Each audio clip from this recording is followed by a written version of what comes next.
Hey everybody, it's Erik, co-founder, partner of Village Global, a network-driven venture firm. And this is Venture Stories, a podcast covering topics relating to tech and business with world-leading experts.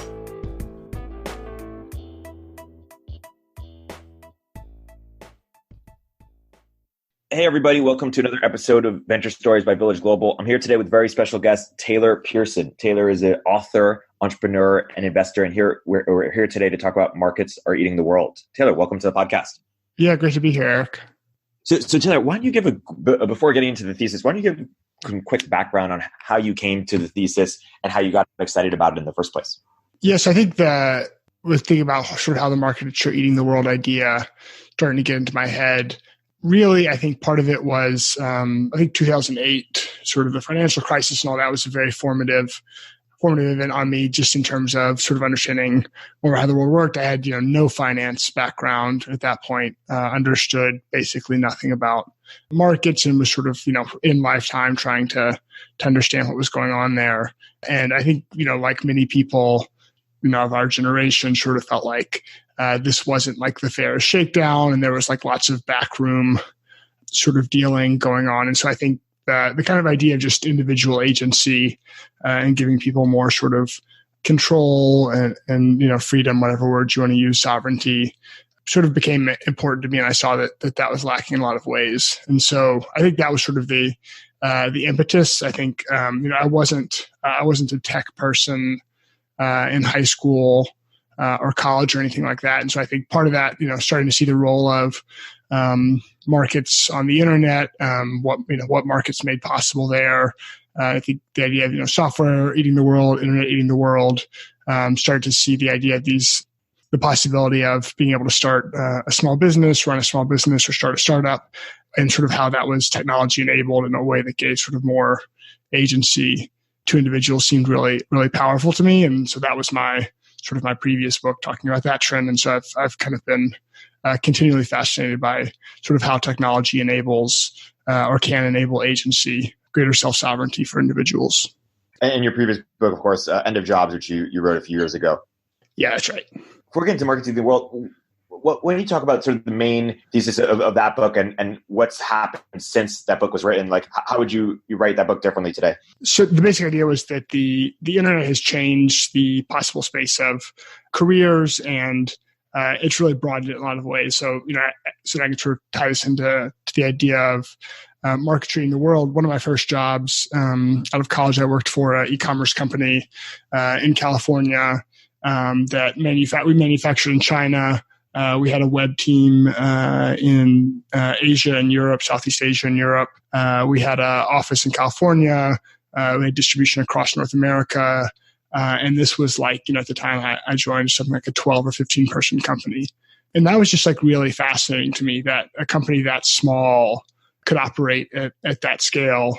And that was like very much technology enabled. When you went from, literally faxing back and forth schematics to China, to being able to do, a Skype call where you could like look through the design.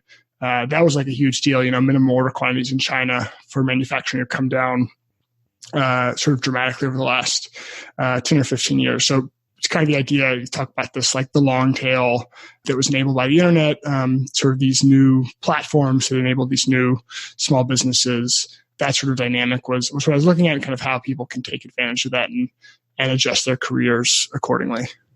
Let's get into the markets eating the world thesis. Why don't you walk us through it a bit? Yeah, so I mentioned sort of like the end of jobs and thinking about how the internet sort of affected the space of careers. I started going back and thinking more and sort of doing more research and reading about that, and got into the work of the world of sort of transaction cost economics. Particularly, there's a famous paper called The Theory of the Firm by an economist named Ronald Coase that looks at, sort of the question of the paper is like, if markets are so efficient and they're these amazing things, why do we have these firms that are kind of like these planned socialist hierarchies in a way? You don't bargain, you don't enter a market with someone that's working in the same company. You just kind of, try to do the best by each other, and everyone sort of does, shares resources. in a more shared way. And so his answer is kind of like transaction cost. The example I always think of is like, theoretically, and I have 50 emails in my inbox right now. There is someone that is more qualified to answer each of those emails than I am. But in practice, the transaction costs of going out to the market, so the big three sort of categories are triangulation costs. So, in the case of email, finding the person that's more qualified. Transfer costs, so like, negotiating the terms and arranging for payment. And then, enforcement cost, can I enforce the terms of that contract if it's not carried through? In practice, those are just so prohibitively high that it's easier for me to just answer my email myself. And so you see that sort of same dynamic play out in firms. So the idea behind market treating the world is that as these transaction costs come down, it increases the area where markets can be efficient. So, starting sort of thinking about software and the internet, there's lots of markets that are now made possible because of the internet. I buy stuff off Amazon from random companies in countries that where I have no legal recourse because I know that they're enforcing there's certain terms of doing business with Amazon that Amazon is able to enforce. And if I get like a crummy product, I know I can return it. And they'll sort it out. So that's sort of a new mutually beneficial exchange that just wouldn't have happened previously. And obviously there's all, that's sort of the enforcement side, but obviously the whole search cost, triangulation cost is a big piece of that too, right? I can go on Amazon or Google or whatever. We have a whole industry named search now. It's very easy to find those sorts of hyper-specific products, where in a more like geographically constrained world, it's not possible to do that. And so, sort of expanding from there into the more of the market treating the world thesis is thinking about, where else could transaction cost come down, and sort of what might some of the implications be. So most of my thinking about that over the last few years has been in sort of the blockchain crypto space, and like the role that plays with transaction cost. Let's get into it. Where else could transaction costs come down, and how might that occur? Going back to these big three categories: triangulation cost, transfer cost, and trust cost. The internet did a lot to lower sort of the first two, the triangulation and the transfer cost. Particularly triangulation. A lot of transfer costs, I think, too. The ability to do just online reviews. If you look at Airbnb or Uber, at first it was like, I'm not going to get in a car with a stranger. I'm not going to get in a house with a stranger. But someone has 50 5-star reviews on an Airbnb or whatever, and you're like, and now most people don't bat an eye. That's fine. I'm sure it's okay.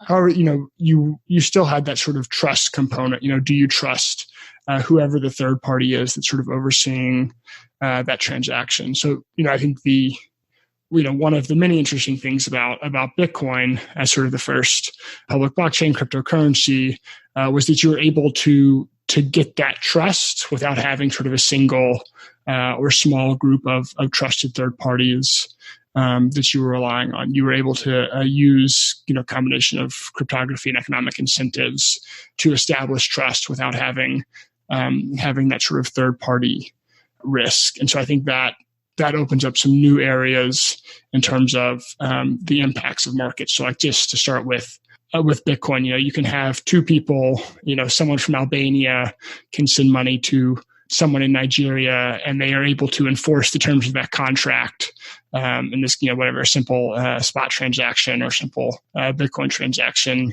through the security guarantees of the Bitcoin protocol, and not through any sort of traditional intermediary, whether that's, a government, internet platform, or whatever. And so that's a very novel thing. And I think that will be extendable to some degree in some directions. And sort of I'm still thinking through, to what extent that's extendable and sort of in what directions that's going.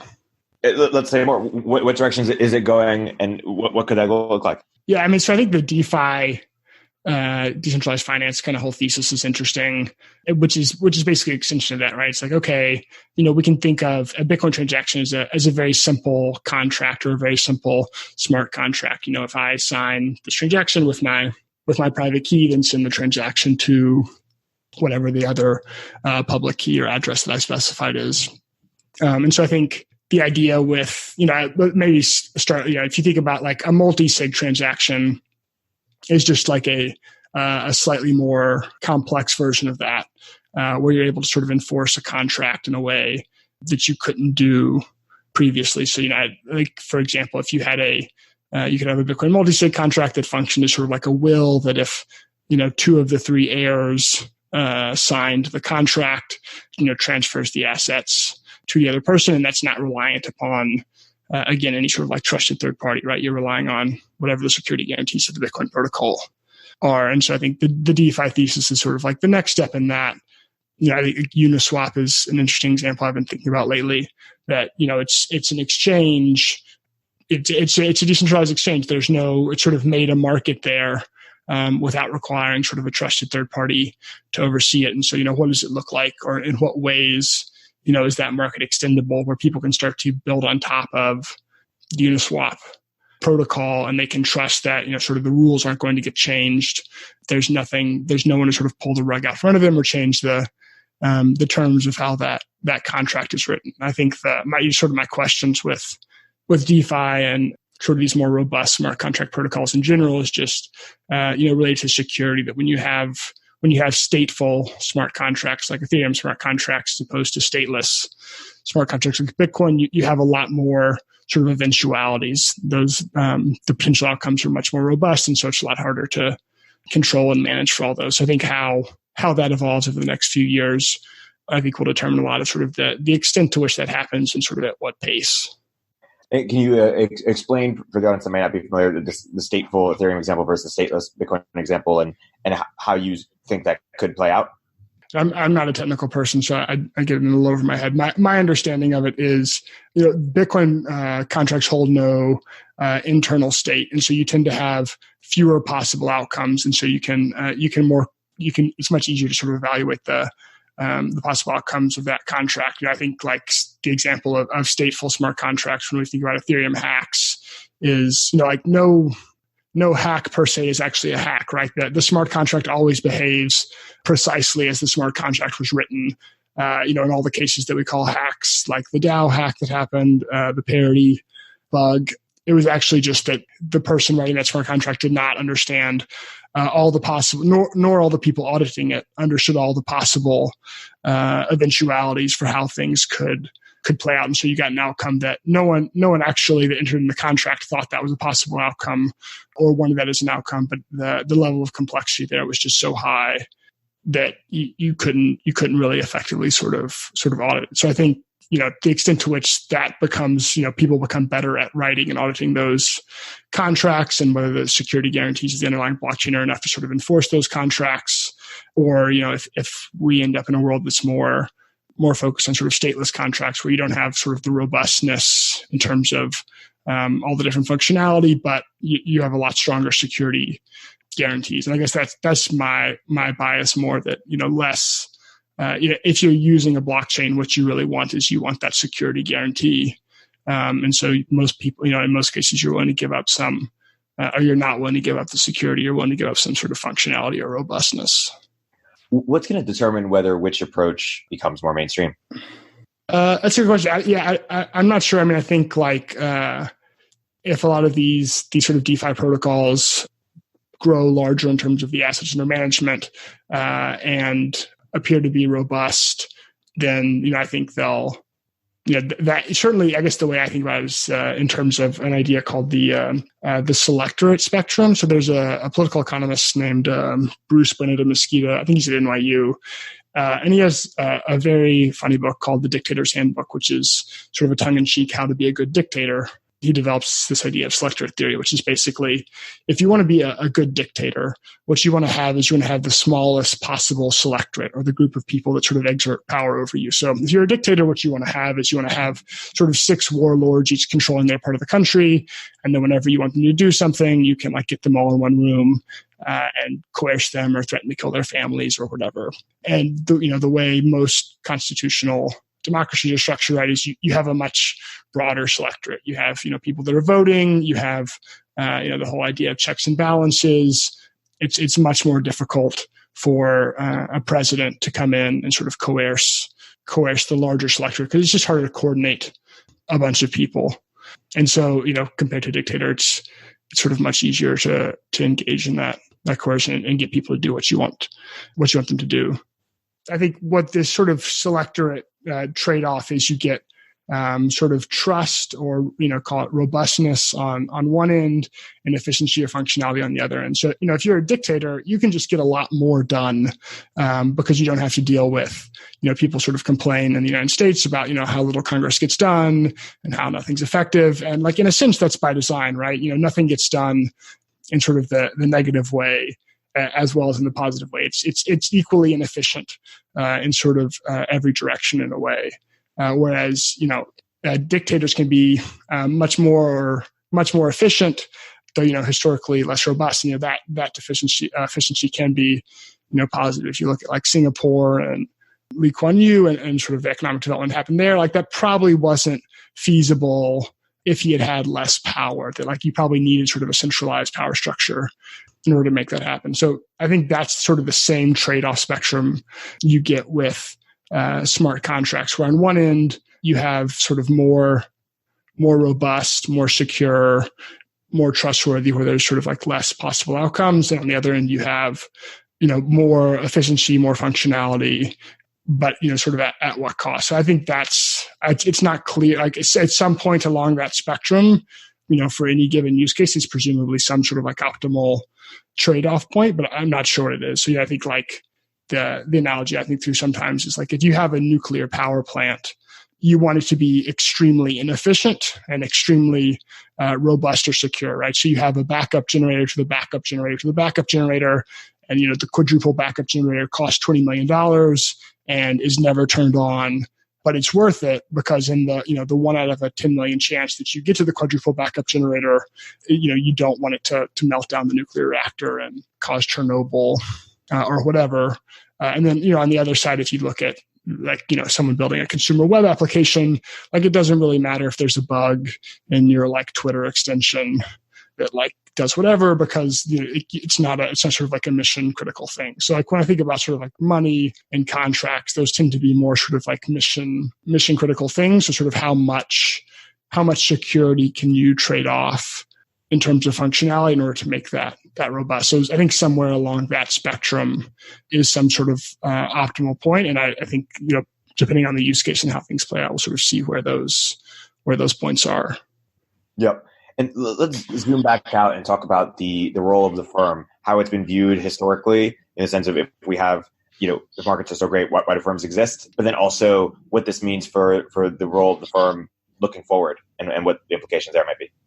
Yes, I mean, the sort of idea in terms of just seeing it from a transaction cost lens is that as transaction costs come down, you need firms less.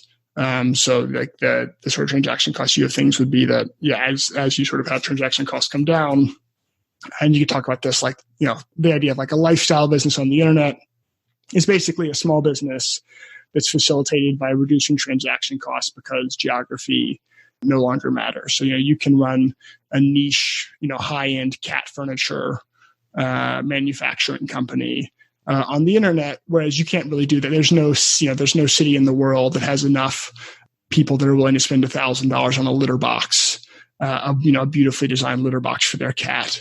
But across the world on the internet, there actually are those sort of niches were basically made economically profitable by these reduced transaction costs. Or, I think sort of you look at self-publishing and what's happened on Amazon, you have all these people that suddenly were able to build profitable careers as authors because, just the transaction cost that Amazon still today, all of a sudden you could find your readers without having to go through a bookstore and print physical books and all that kind of stuff. So I think that's sort of the way I think about it in terms of the effect in terms of corporations. I think there's lots of things left out of the transaction cost concept or, transaction costs that aren't accounted for. I think culture is obviously a big one. You can't just sort of hire a freelancer or a contractor to come to a company and have them immediately be effective. There's a huge amount of context, cultural context, that they sort of have to load up on. So I think there's probably limits there that go sort of beyond just the transaction cost side of things. And can you give the email example of in terms of transaction costs, why they're so important in the past? Yeah, so I have 50 emails in my inbox.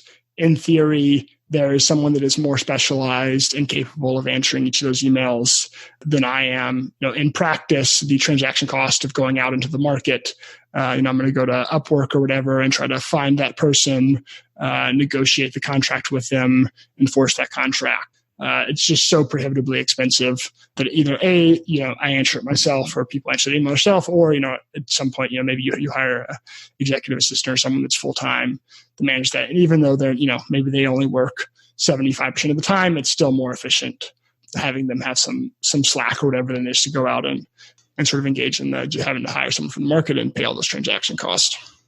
Can you also give the clock example to also show how your changes in transaction costs change how the economy is organized? Yeah, so there's a great paper by Nick Szabo, who wrote a lot about developed Bitgold and sort of an early cryptocurrency pioneer, where he looks at the sort of the development of the mechanical clock. So if you go back to medieval Europe, most time was kept using sundials, and you would have sort of a bell tower in the center of the city where someone was in charge of like watching the sundial, and they would toll the bell at particular times. So like daybreak, dusk, noon, church ceremonies, special holidays, special visitors, that kind of thing.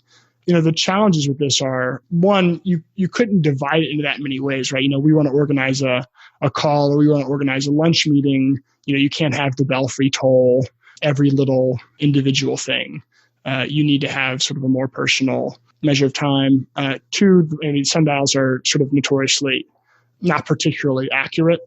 If you have a very cloudy day, you can sort of mess up the time, and they're also sort of easier to cheat. So if you have a mechanical clock in the belfry that's running without someone overseeing it, it's sort of a more fair, fungible measure of time. There used to be, there would be fights between sort of feudal lords and people working on their property, saying that the feudal lord is bribing the person in the belfry to wait an extra 30 minutes to turn off to dole for the end of the workday, because they want to get their people to work more and do extra stuff. So, one of the things that mechanical clock enabled was sort of a change in the economic relationship, from serfdom to something based on time, rate, wages, because all of a sudden it was a lot easier to sort of agree on how we can measure that time. So, now if you hire someone to come to your house and pressure wash your garage for an hour, you can fight with them over whether the quality of the pressure washing is what you expected, but no one's going to argue over like whether or not they were there for an hour. Like there's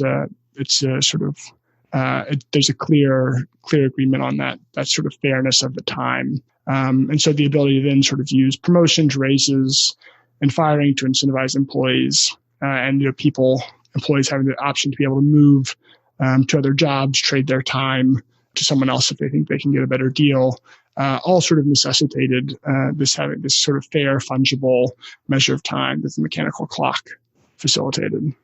Yeah, and it's interesting. We're even increasingly going from measuring time to measuring output, and as what Naval talks a lot about is you don't want to work in roles that depend on you putting hours as much as you being able to put in hours and get leveraged work across those hours. Right. I think what the internet did for direct marketing on the internet, if you hire someone to manage your Facebook ads, like you don't know how much time they work, but if you pay them $20,000 a month and they send you $100,000 a month in sales, it's great. Like everyone's happy with that arrangement.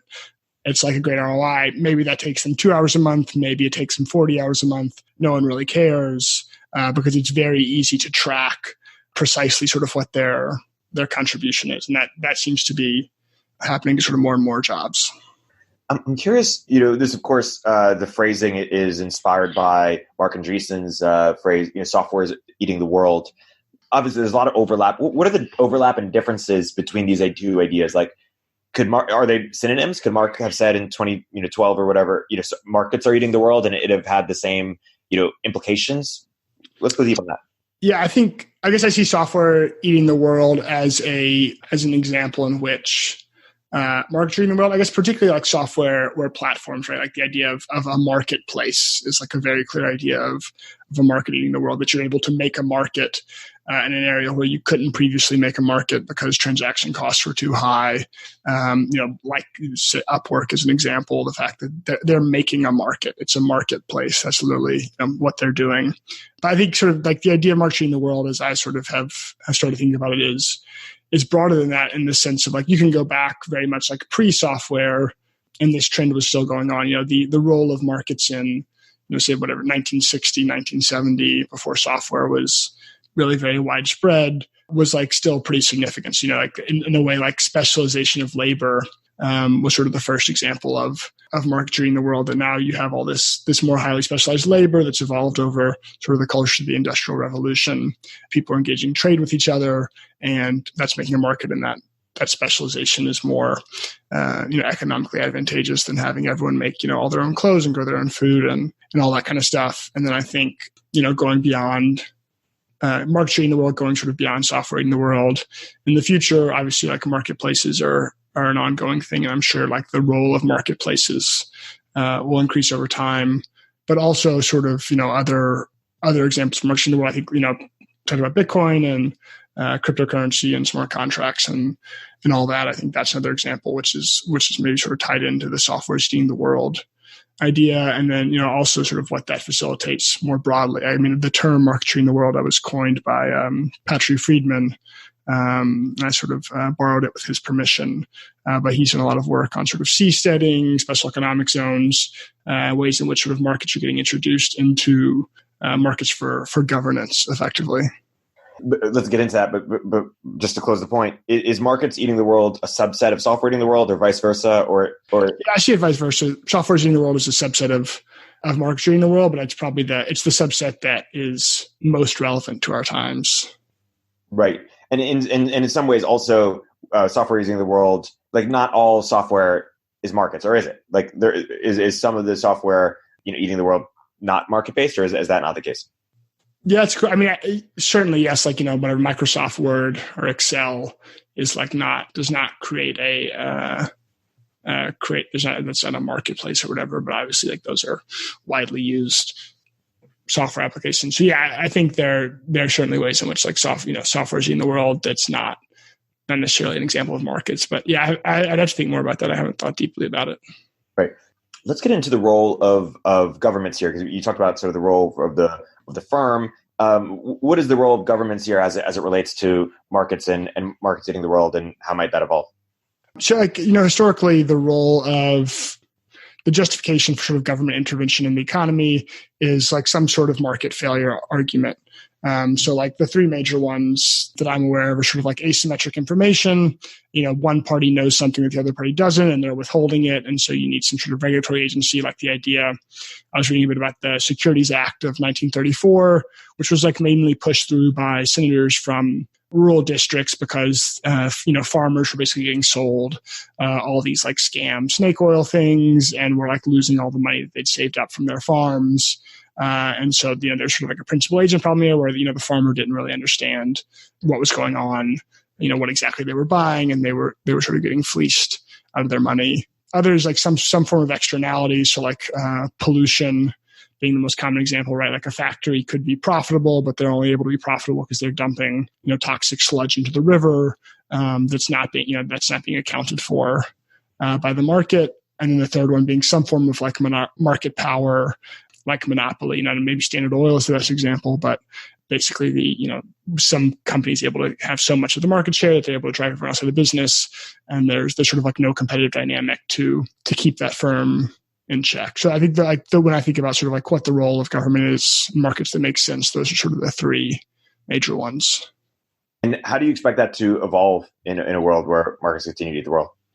Yeah, I think so to take them sort of in turn, I think, asymmetric information, certainly making information digital reduces some of that asymmetry. Like one of the interesting thought experiences, like, what would 2008 have been like had, instead of all these being, all these collateralized obligations and mortgage-backed securities, if they weren't paper contracts, but they were digital contracts, and you could audit them with, you could write a Python script to go through and like audit those. Like, how would that have been caught earlier? Like, could it have been monitored better? Like, by making that information digital, you reduce sort of some of the the asymmetry here. So I think, in areas where that is the case, there's sort of less of a reason for government intervention, because sort of making that information more symmetrical takes away that sort of inefficiency. And then I guess, externalities and market power. I'm not sure that sort of the idea of like market treating the world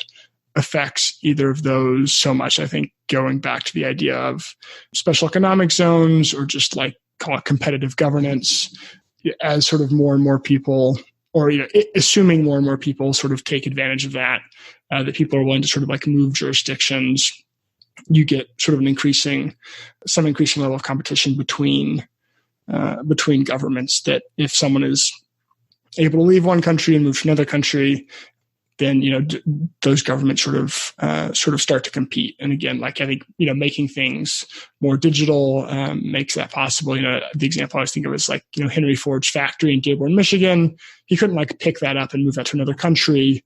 There was like a huge amount of fixed cost in setting that up. But I think like what Binance has done over the last few years has been interesting. I think they've moved jurisdictions at least twice. Maybe more, and that's possible because it's a software company. Like it doesn't matter if you're logging in to update the program from Malta or Hong Kong or wherever. So I think that the software plays a role there. So there's a version of the world, the Patrick Friedman version of the world, where we get competitive governance and we get charter cities and more sort of local experiments. And then there's and more decentralization.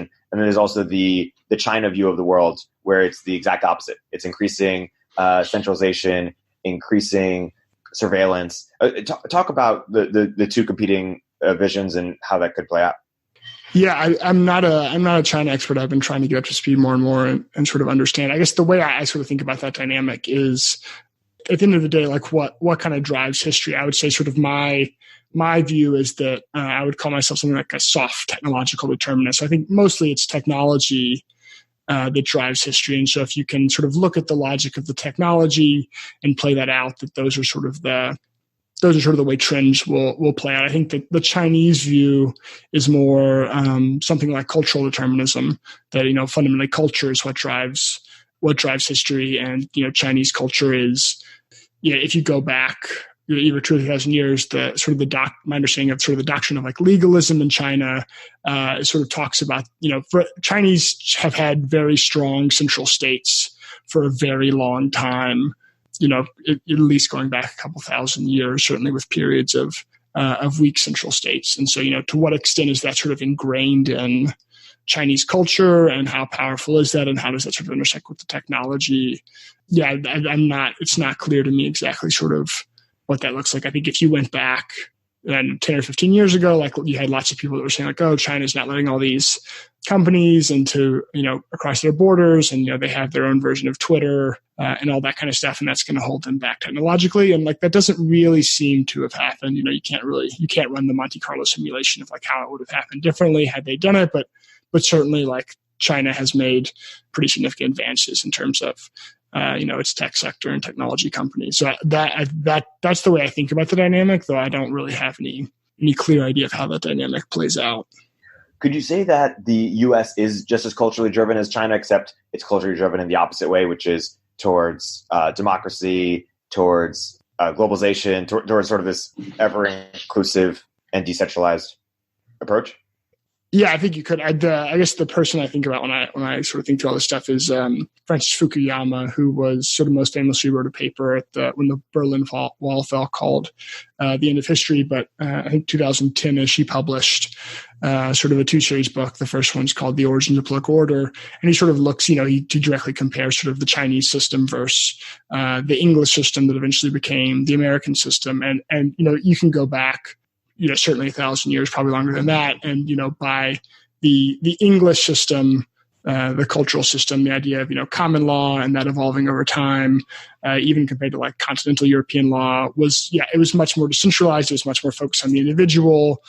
A lot of that was driven by Christianity. That one of the things that seems to have been different about the Christian churches in Europe as opposed to what was going on in China was that there were sort of weaker kinship groups in Europe, and that was sort of advantageous to the church because instead of people passing their property down to their kinship groups, they would pass it down to the church, and the church could accumulate more land. And at its peak, the Catholic Church owned, I don't know what percentage of Europe, but they had pretty significant land holdings. So yeah, I think there's clearly a cultural element there, and a cultural element that goes back like fairly far and fairly deep in history. Yeah. Let's get to the investment implications. So what would a VC fund with the markets eating the world thesis look like in terms of what it'd be interested in investing in, and what would it sort of request for startups would be? Yes, I you mentioned sort of like the idea of seasteading in special economic zones. I think that's an interesting component of the thesis. I think just thinking about like what is the increased role of marketplaces? So, are we at the point where sort of the marketplace thing is saturated and there's not a lot of space left there, or in fact, is there a lot more? Than I think some of that will probably be unlocked by new tech. The example I got from Mike Munger, who's an economist at Duke that's written a lot about transaction cost, is the idea of once you have self-driving cars, you can all of a sudden have markets in a lot sort of cheaper, smaller price goods. That if I want to get a fruit dehydrator and I just want to use it for 2 days to make some fruit for a camping trip, and I can just go into the app and say like I want this self-driving car, whenever it's in between Uber rides, to drop off a fruit dehydrator at my house and pick it up 48 hours later, and I'll pay whatever the rental thing is, because I don't really want to own a fruit dehydrator because I only use it once a year. So those sort of new tech advantage. I think like voice is also sort of an interesting one, like AirPods and Amazon Echo and Alexa, and like what's happening there. Like, are there like sort of marketplace opportunities there? I don't have any specific ideas, but it seems like an interesting space. I think one kind of boring, but in a lot of way logical way to play out the thesis is just to own Bitcoin. That what's your one way to look at sort of the Bitcoin investment thesis is just, you're betting on there being a competitive market for money. That if you have, all the major central banks in their world that manage the monetary policy very well, then Bitcoin is kind of useless, and there's no real reason to develop a competitive market for money. But if that fails to be the case, then Bitcoin or something like Bitcoin, that digital gold kind of thesis is interesting. And then, also I think the DeFi thesis is interesting. This idea of being able to do, public blockchain based smart contracts where the trust mechanism is not an individual third party, but is sort of guaranteed by the underlying rules of the blockchain is really interesting. I think like the long tail of finance is kind of one of the ways I thought about it. Like, we have sort of a long tail of retail. We have a long tail of media. We're talking on a podcast right now, that's enabled by sort of new technology. So, what would it look like for there to be a long tail of finance where you're able to sort of convert a lot of sort of traditional financial services into markets? And then, that goes back to what we talked about earlier, to what extent those smart contracts are effective. Maybe we're 2 years away from that. Maybe we're 20 years away from that. Maybe that never comes. But I think that's another area that's interesting. Totally. There's this business theory around legibility that's pretty interesting in terms of, what Uber and Airbnb and lots of other great businesses did is they took information that wasn't illegible, that wasn't on the internet, and that's really valuable, and made it so. And you have your own sort of post you wrote about the illegibility premium. Talk a little bit about the ideas behind legibility and how you think that relates to business. Yeah, so the idea of legibility comes from a Yale professor named James C. Scott, who wrote a book called Seeing Like a State that, I think has gotten kind of popular in tech circles. And he's actually, I think his background is he's an East Asian early agriculture specialist, something like super unique like that. But in Seeing Like a State, he kind of talks about the question is sort of like, why have so many grand utopian visions failed over the last 100 years or in the 20th century? And, those failures have been like equally present on sort of both the more capitalist rightist side and sort of the leftist socialist side. So like the example he gives going back further that I like is this idea of German forestry. So in the 18th century, maybe 19th century, Germany sort of coming together as a nation state. They decide they need to have sort of a forestry department because they want to be able to sort of guarantee the quantity and quality of timber that's produced in Germany each year, because this has ramifications for the country. People need to be able to heat their homes. They need to be able to build new homes. You need to be able to build warships to protect the country. So having some sort of consistent and growing level of timber produced each year had, national security ramifications and all these national implications. So they set up this forestry department, and the thing they found is they went out to sort of survey all these forests across Germany and try and determine, how much timber there was and how fast it was regrowing and how much they could harvest. And it was really hard because the way forests naturally grow is you have lots of different species of trees. You have lots of underbrush. The species of trees are usually mixed in groves. So, you might have a beech grove and then an oak grove. And so to do this as sort of from a central planning perspective, top down and survey is very, very difficult. So they're like, okay, we'll just cut all this down and we'll plant all the same type of trees at the same time, and we'll plant them in rows. And then we can get very precise about, exact kind of trees. On this acre, we have, 800 trees, and they were planted 10 years ago, and on average their size is X, and so they would yield this much timber. And for about maybe 50, 70 years, this was a really successful system. The quantity of timber went up every year. It was very easy to monitor. They could plan around it. And then what happened is the German word is Waldersterben, but basically forest death. So, it turned out that there was a very complex set of illegible processes going on in these old growth forests, between the fungi and how the fungi interacted with the roots of some of the trees that protected them from certain viruses, and, all these sorts of complex sort of feedback loops that let the forest stay healthy in the long term. That wasn't obvious to sort of the surveyor walking through the forest trying to figure out exactly how it works. So I guess the way I've thought about this in terms of business is, it can be very powerful to make things more legible, but also potentially very dangerous. So sort of understanding, you mentioned I have a post called sort of the illegible margin. Is there oftentimes there's sort of a gap of things that aren't legible that can be taken advantage of because they're better off staying illegible. Like what? I think relationships are one interesting one that I think about a lot. You can't quantify it in the way that you could say, I don't know, quantify the dollars in your bank account or something. But it has some value, both at a social level. Humans are social creatures. You want to have friends. It has, career value. Someone, in a sense, you could say that someone that has a lot of very strong relationships with important people is quote unquote wealthier than someone that might have more legible assets. If you want to think about it in sort of those broad terms. So those sorts of areas where you're sort of saying there's value here, but this value is very difficult to measure and make legible in some sort of specific way. Yeah, and I want to bring this up because it gets at some of the biggest pushbacks of sort of the markets are eating the world in a way. And I feel like markets eating the world is more controversial even than software is eating the world. And I think the two biggest pushbacks are one, trying to quantify the unquantifiable. And when you do, you sort of cheapen it or lessen it. And there's this sort of pressure as to if you don't quantify it, then you might not pay attention to it. And if you do quantify it, you'll cheapen it. So an example would be, trying to modify money so that it better takes into account social value, or just trying to get better metrics for things versus not having metrics, but somehow finding a way to prioritize it as is.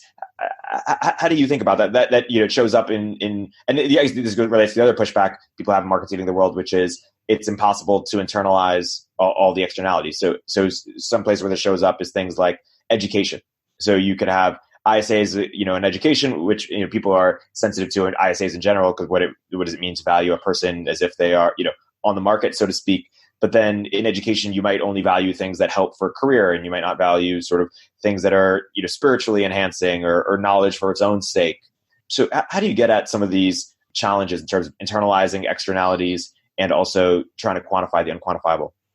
Yeah, it's a really good question. I think that's one of when I think about sort of what my fears or my worries about the sort of the idea of market treating the world is, basically precisely that, right? That you get everything, you make everything hyper legible. I guess even the way I think about it more is that, when you think about like tail risk and like these black swan events or fat tail events, these highly unlikely things, these are usually a product of someone or some group or some academic theory. And like the 2008 financial crisis is a perfect example of this. That, you think you've made everything fully legible and you've accounted for all the variables, but there are still externalities. This is not a closed system. This is an open system that is interacting with other parts of the world. So like, in 2008, what happened is the model that all this stuff was based on just assumed house prices in the United States couldn't go down everywhere at the same time. Because if you could look at this very robust data set going back to World War II with 65 years of data across all the country. And, it never happened that all the house prices had gone down at the same time. And so that was sort of how the model was constructed. So like, in a way, it makes it worse, right? When you think everything is legible, and in fact, it's not. So I'm not sure what the solution is. As you mentioned, like making things more legible, can be very powerful. And like even in the case of, I think it was called the Gaussian copula formula that all the mortgage-backed stuff was based on. I can't remember exactly, but in a way, it was like it does make sense at a high level. Okay, we're going to be able to quantify this risk better, and so we can like help more people buy homes. That might not be able to afford homes because we can give them, better interest rates because we're able to diversify away some of the risks. It's like, oh, okay, that kind of sounds like a good idea. And it's a win for investors and it's a win for houses. But then obviously it got taken just, much too far with, adjustable rate mortgages. And we're just going to give everyone people that are not creditworthy credit to buy houses because, we think we can use this magical formula on the back end. So yeah, I don't know if there's a general solution to that. I think, the people that seem to manage it well seem to just have some understanding of sort of legibility and how that can go wrong. And they build, as long as sort of your model of the world assumes that you don't have all the information and that everything's not perfectly legible, or you have some sort of epistemic humility around whatever the model risk is or the assumptions being made, then the legibility can be helpful. And let's also talk about centralization versus decentralization and how markets, the world affects that. And in theory, you'd imagine more decentralization, and in practice, sometimes that happens, but also sometimes you see increasing centralization whether it's on what the internet did in terms, from a business perspective, but then also from a government perspective. How do you think about centralization versus decentralization and how markets in the world affects that? Yeah, I mean, I guess the main way I think about it is in terms of we were talking about earlier in terms of the selectorate spectrum. That for any given system, and I mean system sort of in the very broad sense of the word, could be a company, could be a market, could be your life, whatever. You have sort of this trade-off between efficiency on one end and sort of trust or robustness on the other end, and you have to sort of figure out where along that spectrum makes sense. For the nuclear power plant, the point on that spectrum that makes sense is probably, much more decentralized, much less efficient, much more robust. For the, most consumer web apps or something, the solution is probably much more centralized, much more efficient, much less robust. So I guess that's the way I think about it. I think it seems to be very dependent on each individual use case or each individual system is going to have the own place it falls. I think I guess for me at least, I think people tend to bias towards the efficiency side too much, where I tend to bias towards sort of the robustness, decentralization side more, for all the reasons going back to sort of like the tail risk, black swan offense that, lots of what looks efficient in the short term is just sort of creating risk somewhere off to the side that's going to blow up in the long term. So, 2008 mortgage-backed securities, I think, like, for example, that, if you ask someone in 2006, is like, oh, this is great. They figured out this clever new way to help lots of people buy homes and help investors, create a financial asset that they want to invest in. But it really wasn't more efficient, right? It was just creating risk that hadn't yet sort of revealed itself. So I think that sort of bias towards decentralization and robustness is my bias, because I do think you get those tail risk, black swan type events. Can you give an example? Yeah, I mean, I guess the 2008 is like the whole mortgage-backed securities is the obvious example. Maybe in financial markets, other ones that you think about are like selling options. So you can this is a strategy that lots of people have done over the last 5 to 10 years, particularly the last few years. If you want to sell, you can sell it, or maybe even more generally than selling options, just like selling insurance, right? You can keep selling that insurance, and as long as your models are correct about sort of what the risk levels are. And I guess, again, this is like insurance was part of the problem in 2008, right? They had these particular models of what the levels of risk were across this basket, and those models of risk turned out to be wrong, in large part because sort of those models were supplying the level of risk became an input into the model. So I guess the thing I've been talking to people lately about in sort of options is like option traders or people in the markets will look at realized volatility in terms of the price of options, and they say, realized volatility is low, and so we can sell lots of options and collect those premiums. And that's I guess maybe the famous example of this is long-term capital management. But you can pick up pennies or pick up nickels in front of a bulldozer for a really long time until you can't, and the bulldozer runs you over. And so I think that's one of the sort of the challenges with legibility. Sometimes it can be very clear how to pick up the pennies in front of the bulldozer and how this looks like, this is like free money. What a great idea. But you're sort of accumulating risk somewhere else. Yeah. I sort of see a couple visions of the world in the crypto community. One is sort of this liberal, radicalism idea with, Glenn Weil and Vitalik, et cetera, trying to do sort of new creative products around the commons and socializing the positives and the negatives. And then there's also this sort of opposite sort of neo-reactionary, I feel like more of the Charter City movement aligns with that movement, where basically right now we have we have voice, but exit is really hard. And TBD, whereas this would be the opposite, that, governments would look more like Apple and Google, and that you don't have voice, but you can just switch. If you don't like your iPhone, you get an Android. If you don't like Android, you can get iPhone, or you can get some other phone. How do you think about that? I guess, my bias is probably more on sort of the creating the option for exit is a better way out. Actually, I read Exit, Voice, and Loyalty is the book that's based on. I read it a few months ago, and sort of like his general point that I guess doesn't get brought up in the discussion is generally political scientists tend to think too much about voice and not enough about exit, and economists tend to think too much about, economists are just more generally like the private sector tends to think, too much about exit and not enough voice. And that sort of makes sense to me. So sort of on the political science side, how can we do more exit instead of more voice, but then also sort of on the private sector or the business side, how can you sort of incorporate voice more instead of just exit? Yeah, I should check out that book. And is it because you don't think the liberal radicalism stuff is feasible, or because, like, what do you think about some of these commons projects that are trying to sort of socialize the gains and losses across a wider population? Yeah, I guess that it's a feasibility.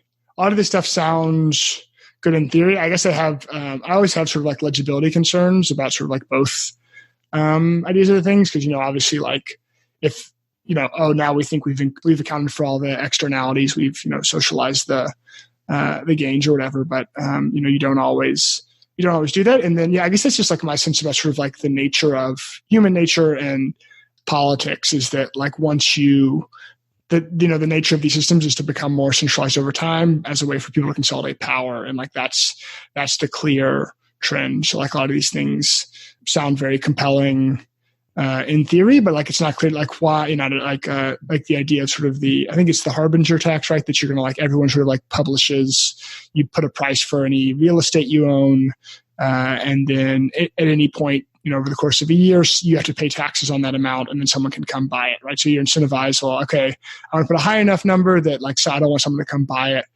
from under me for nothing, but the higher number I put, the more taxes I have to pay. So I guess like in theory that I see how that sort of makes sense. Like in practice, I don't really see like why anyone Like what politician is going to enhance their career by supporting that kind of thing? Like it's not super obvious to me. And then I guess I really just wonder, again, going back to like the legibility idea, like anytime you hear sort of this like grand utopian scheme, I'm always nervous about, is there some sort of risk?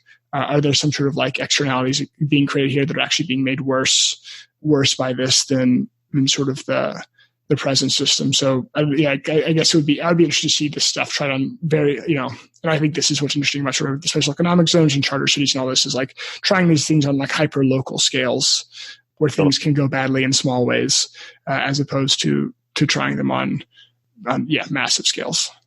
And to give a bit more context on some of the Glenn Wild stuff, he's trying to incorporate markets, but in sort of very unique ways to things like housing or things like voting or things like immigration, while still working with governments, but in more market-driven ways with an intent to increase inclusivity and equality. And that sort of, it's stark contrast to sort of the David Friedman, anarchy, which is vision, which is, hey, markets run the world. There are no states.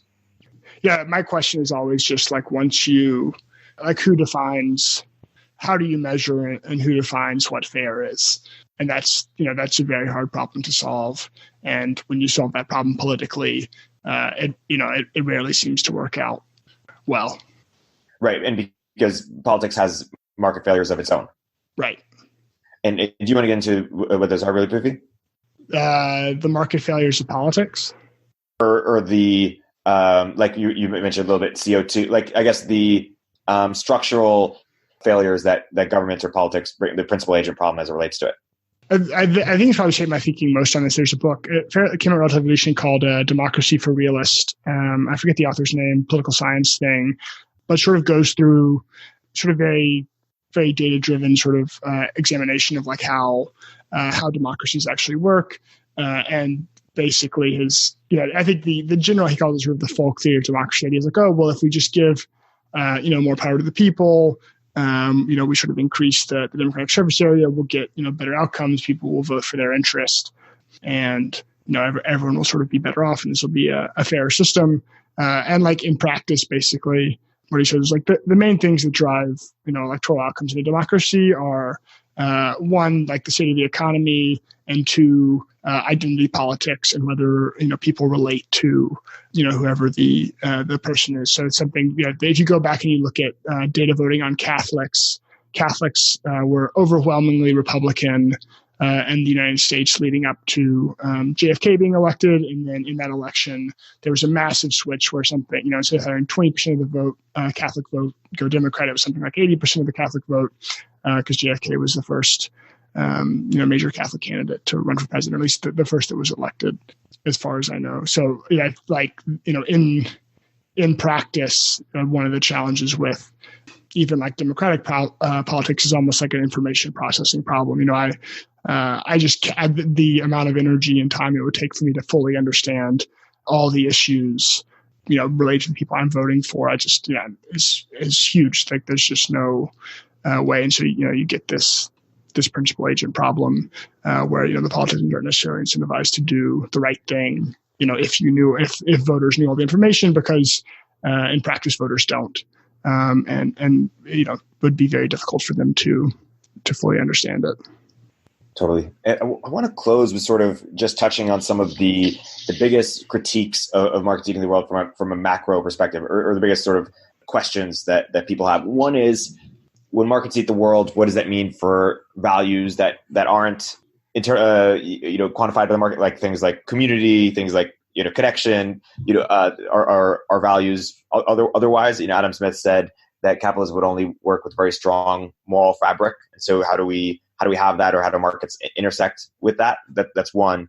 Two, what markets mean for inequality, because or how we navigate the inequality that markets tend to increase while also increasing prosperity for everybody, because the rich getting richer faster than the poor get richer. And then three, what do you believe is the role of government moving forward, or the optimal role of government?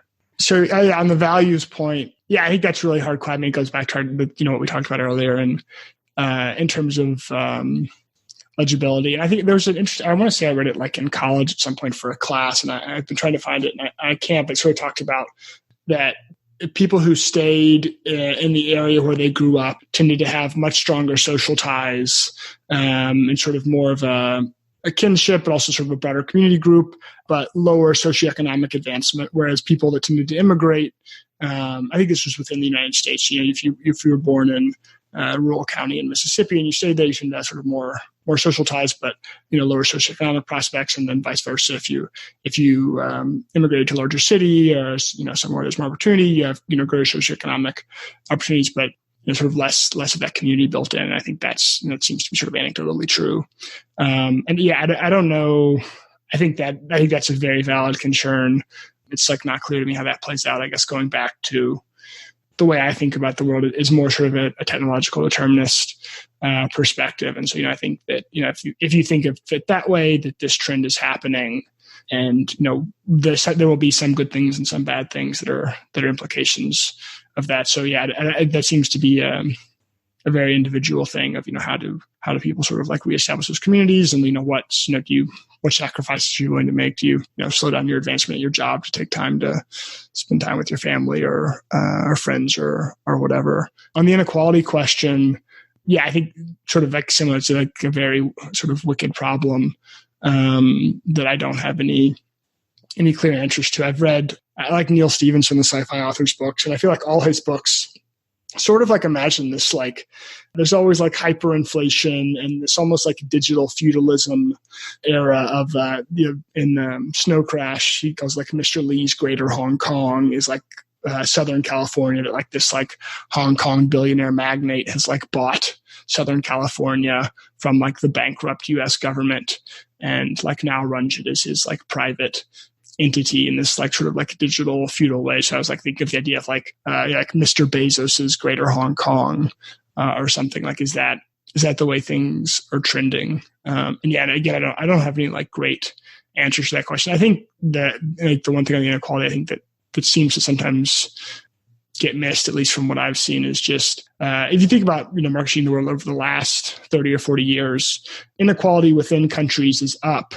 But inequality across countries is down. And, most of that's driven by jobs moving from developed countries in the West and the US and Europe to, China in particular, but Asia more broadly. So the sort of global inequality is down, but in-country inequality is up, I think because marketry in the world, because of sort of the broader global order that, Apple manufactures in China, and you have all this stuff that's moved overseas.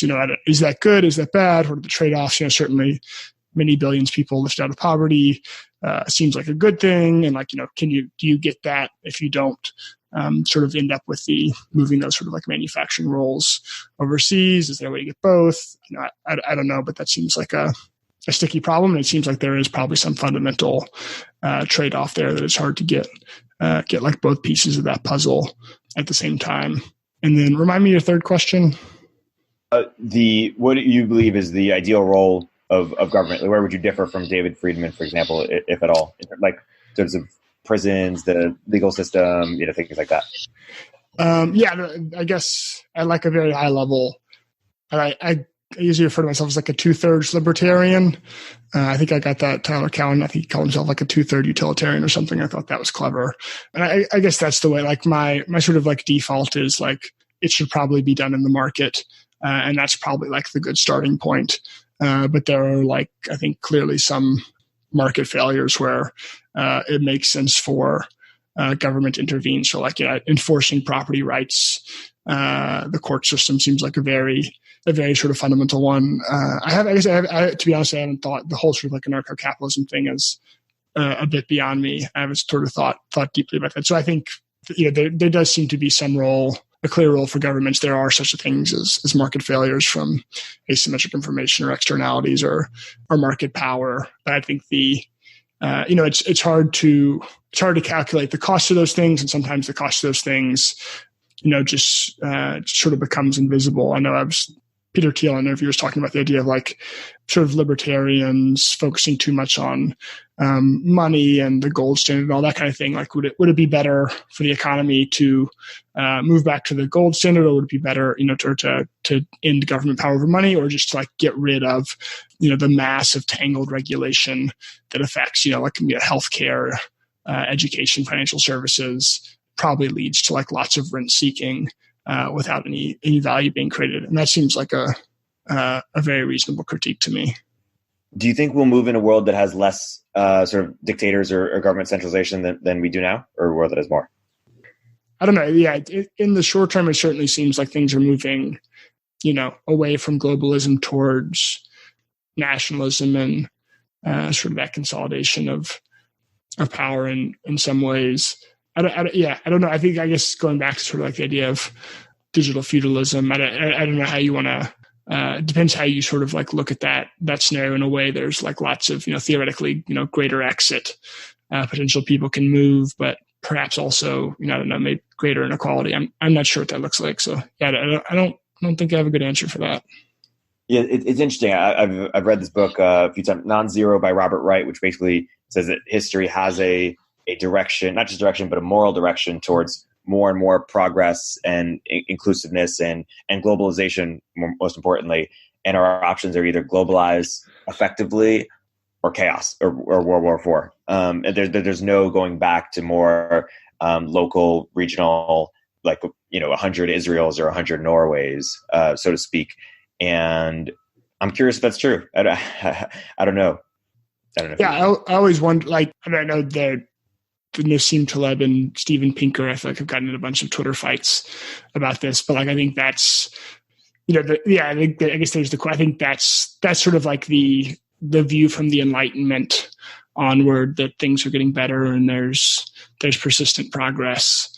And is that because going back to they have tail risk and like externalities, like have we just created if it was 1909 and you were we were talking about this in the recording, it's like things have been peaceful for so long in most countries and everything looks good and and then starting with even you had a much more sort of global order in 1909 than you did in 1930. That the First World War came and global markets sort of started to fracture and move back into more regional. The U.S. was very slow to get involved in World War II because they sort of saw themselves as isolationists, and we don't want to deal with all this Europe crap, and they're always getting in wars and all that. So that seems like a plausible thing that could happen. Though, yeah, again, it's like with this sort of like macro stuff, it's so hard to do anything that looks like a prediction.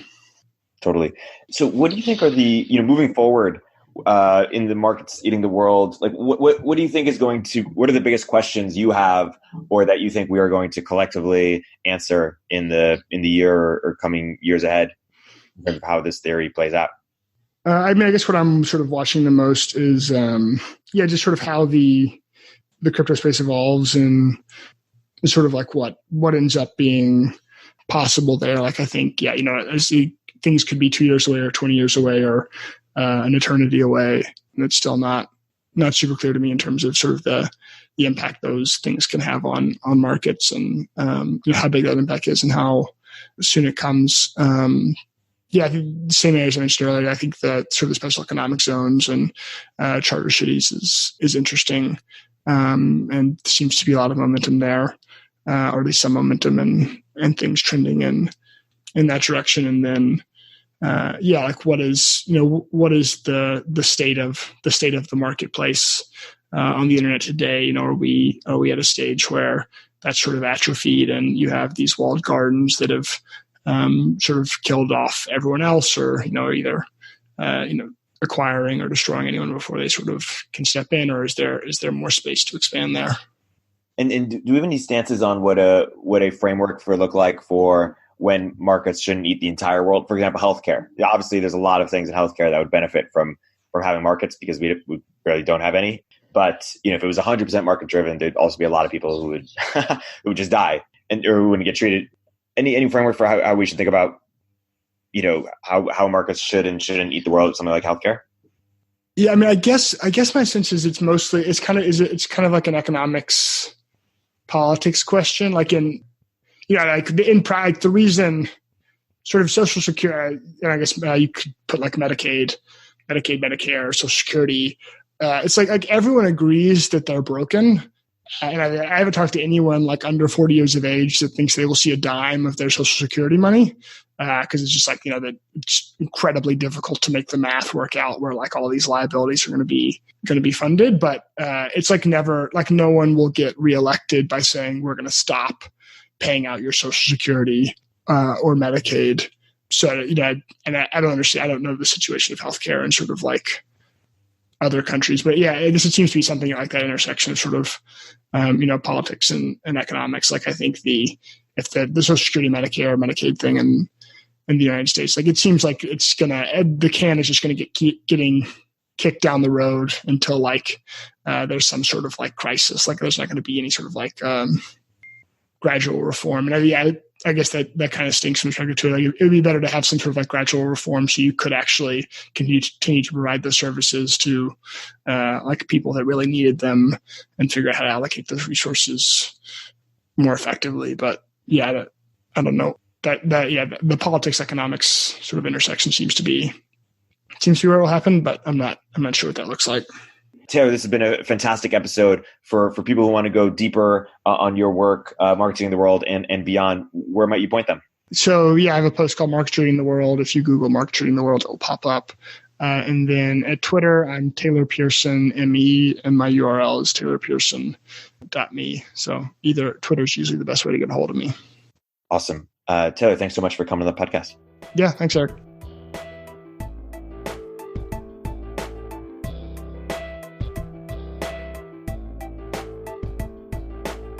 If you're an early stage entrepreneur, we'd love to hear from you. Please hit us up at villageglobal.vc/network catalyst.